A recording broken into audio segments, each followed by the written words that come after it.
London, world's third largest city, over 8 million people in the metropolitan area. But this is life on the surface, the glitter, the excitement. It's what you'd see if you were riding through London by tour bus.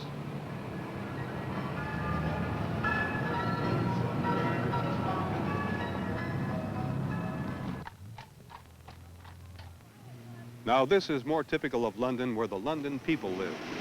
Swiss Cottage in Greater London's northwest. Virtually all white. This is Brixton. It's in the south, in the London borough of Lambeth, right across the Thames River from Parliament. 2 and 6, £7 in every ball. Brixton is one of Greater London's racially mixing areas. Most of its first and second generation blacks have come here from the West Indies, a few from Africa. Some experts say the rate of mixture is increasing, and with the increase, problems. Suppose you were a black kid living in Brixton. What would your life be like?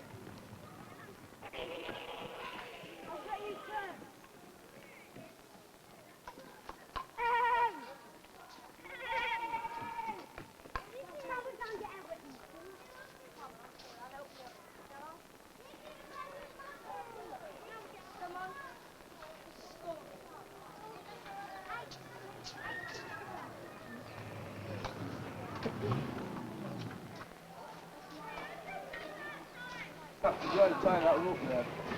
Right. Yeah.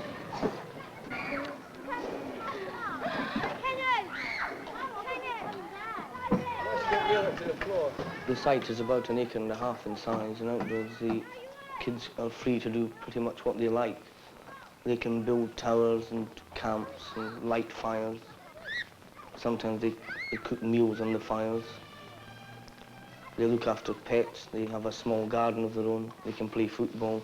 They can climb on ropes, swing on tires. But the emphasis is on freedom. I'm going over to feed the animals now, right? Yeah. Tell me when you're going to feed them. Going to paint the camp, right? You know, when we get to paint. The general mixture of kids on the playground can vary quite a lot, but on average there's probably about 35% black kids coming onto the playground. The younger kids mix very well, I think. You know, I don't think they are really too concerned about whether their friends are black or white or yellow. Stop back in the room. Come on, Ned. Ned! Come on. Come on, let's go and play it. Come. Some paint, come on, hurry up. When they become teenagers, probably late adolescents, about the age of 14, I think that is when the separation comes about. Black teenagers will build a camp together and it will become the black teenagers' camp, and white teenagers will do the same. But when the kids are younger, it just becomes the gang's camp, whether they're black or white. Go then, let's go! Come on, bring in your hammers! Come on, we better hurry up. It's closing time. Come on! Closing time! Come on, it's closing time. We better pack up now. Come on, we'll do it. Finish it on Tuesday. You take the brushes and stuff. Here's your brush, Liv.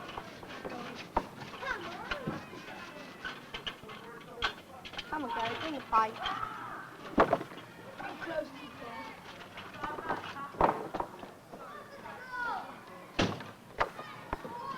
the messy stuff.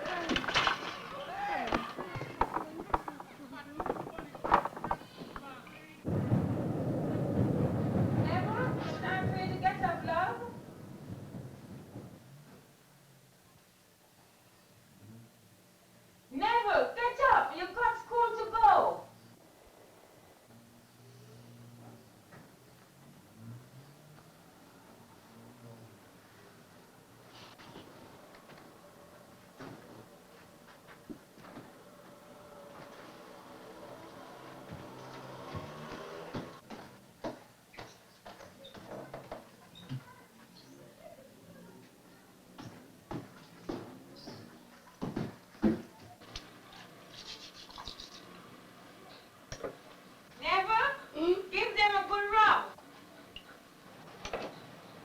He seems to be a happy-go-lucky boy, very helpful to Mom, more than even the girls. He'll do a bit of housework for Mom. Some of the girls get fed up and they're gone. He's what I call a lively boy. Eat your breakfast, you got to go to school. Neville got has 3 sisters. Jennifer, she is 8. Sharon, she's 7. And Samantha, she's 2. I think he got his favorite there. That's Sharon. And now he turns for the baby, but the big girl, they never get along none at all. They're always squabbling and fighting. Go ahead now, children. Sharon, don't forget to put a ribbon in your hair.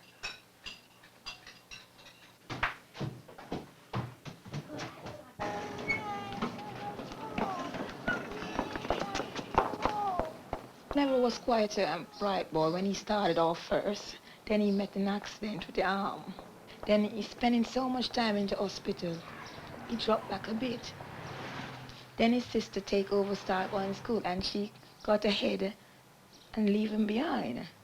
But he seems to be picking up quite well now.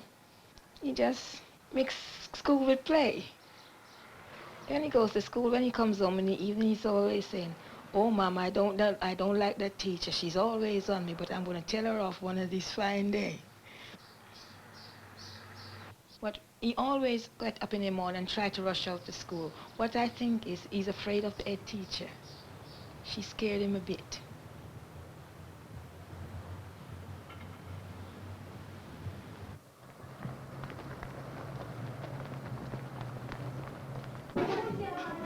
I'll put it on my desk, Beverly. Right.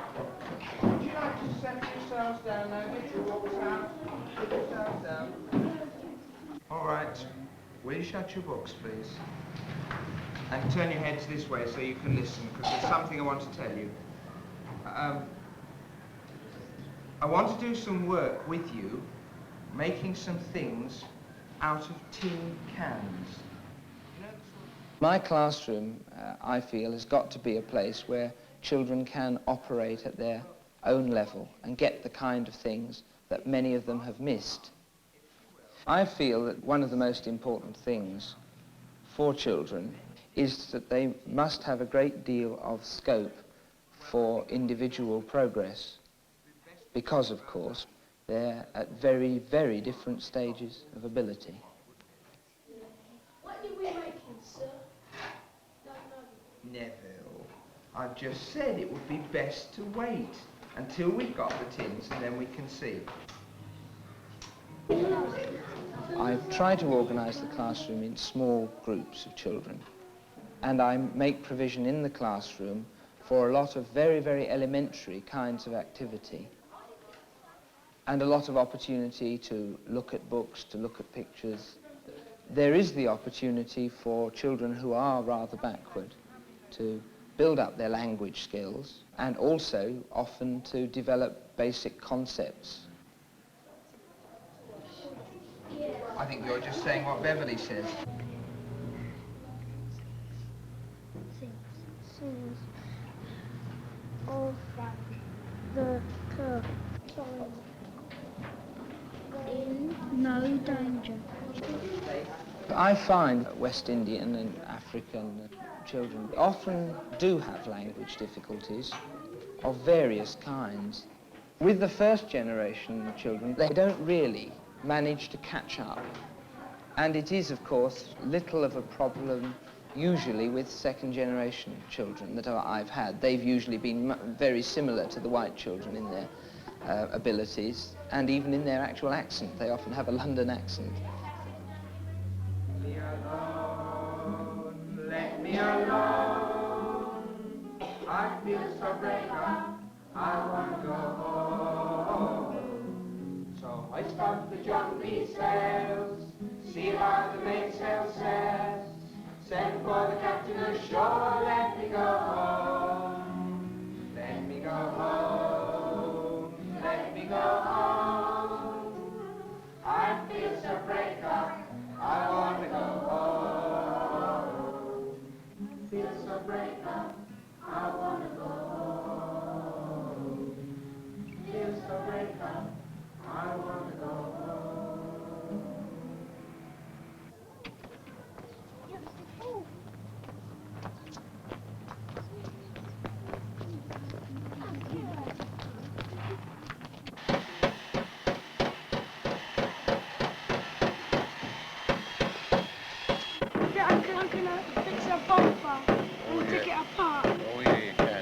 coming from school, they have to go and change the school clothes.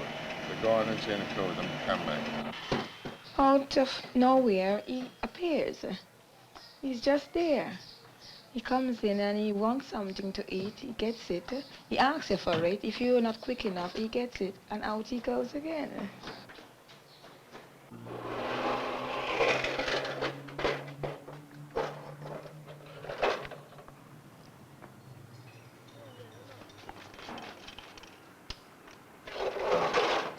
But in the summer, mostly go on the open sites and get old prams. And he comes and he uses hammers and spanners, put a bit of board on, and he end up selling them to his other mates for 6 pence a shilling.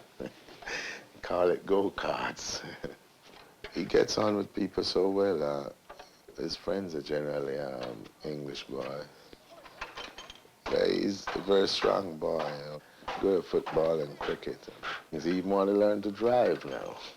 Drive a car.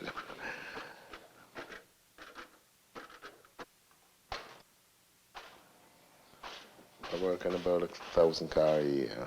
It's hard. Cost of living, labor, and rent rates, everything going up. Well, I've been doing this game ever since I was 16. I'm 42 now. And I've been in this country 18 years. Look around for a place, and I got this railway arch. As time goes by, I get enough money to buy all the tools. I think the game is getting tougher and tougher every day because everything is so dear.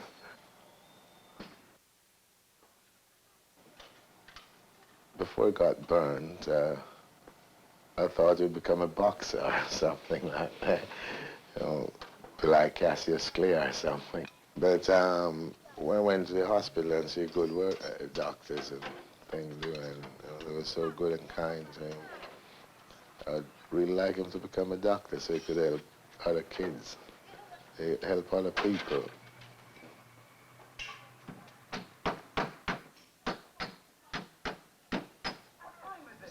I don't know what kind of life he's really going to have.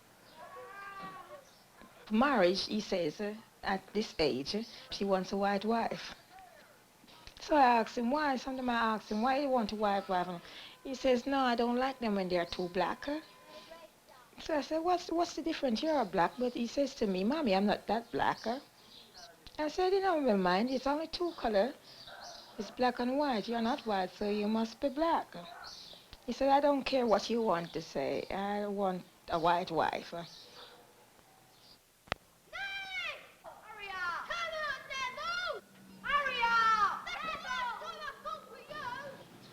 Neville friends are all white. They are boys from the same street, and they never seems to be in any trouble at all. I think what he does is from bed and off to the playground. And when he comes in, he tell you all sorts of different stories. The goat buck him, the rabbit he caught, different things he gets up to over there. Let's go to Brixton Market. That was fish and Come back and finish that. Yeah.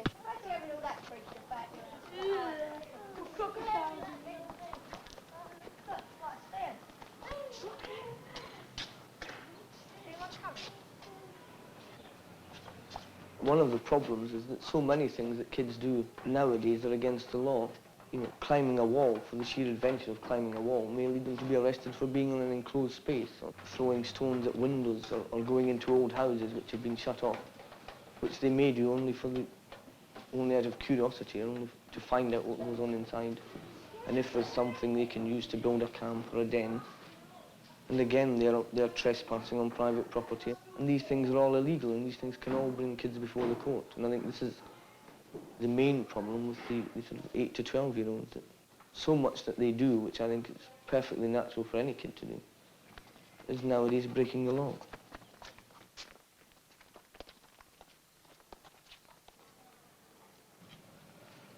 The site that the playground is on just now is a temporary site, and was only available because old houses had been torn down. And when they decide to build new houses here in another year's time, the playground will have to move on to another vacant site. And this pattern will have to be repeated several times until a permanent site can be found. In the whole borough of Lambeth, there are about 40,000 West Indians, with 27%. With respect to narcotics, I don't think there's a problem of with children of the ages 9 to 10. I'm not saying that marijuana isn't smoked in Brixton, but you won't come to Brixton to smoke it, you'll come to buy it.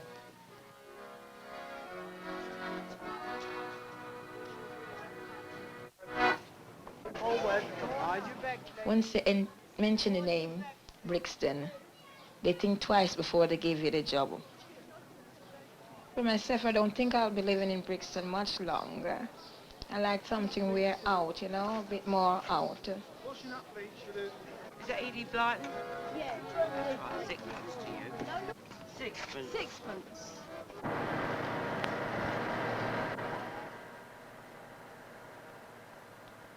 Black children, with all the discussion that's going on now about race, and cannot avoid at a very early age being conscious of the fact that they're black. From about 12, they will probably are more aggressively conscious of being black, and the fact that they're black, what follows from that. I think generally speaking, children between the ages of 9 and 10 are not badly treated by other people. I think, you know, the English do like children, I think, even black children. When they become teenagers and so on, probably attitudes would change a bit.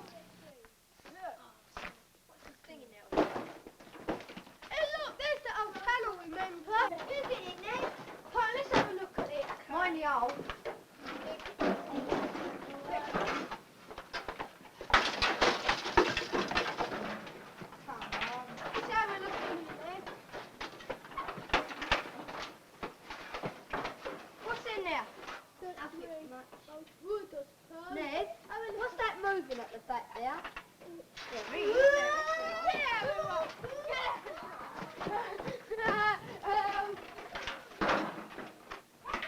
There's nothing to be afraid of. There's nothing to be afraid of, you black twigs.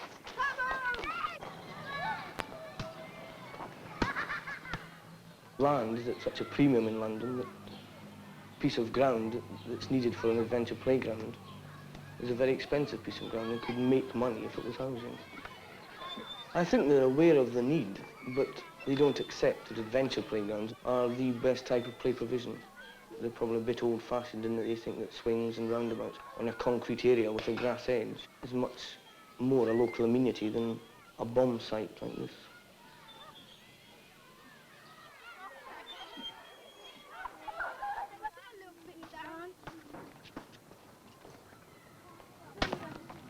I think that the problems with communities like Brixton is going to be the same problem as with the teenagers. That people will probably accept small numbers of black people, but as more and more black people move into an area, then the white people begin to feel threatened and move out. I think that in almost every area there are going to be these black ghettos which are not going to help improve race relations. What I would say is that as these kids grow older, the tensions are going to increase. I would like to be hopeful for the future. There are signs that, you know, people are not doing things that they ought to be doing now, so as to make things easier 5 or 10 years hence. I feel it will take a long time. I feel that our only hope is with the younger kids.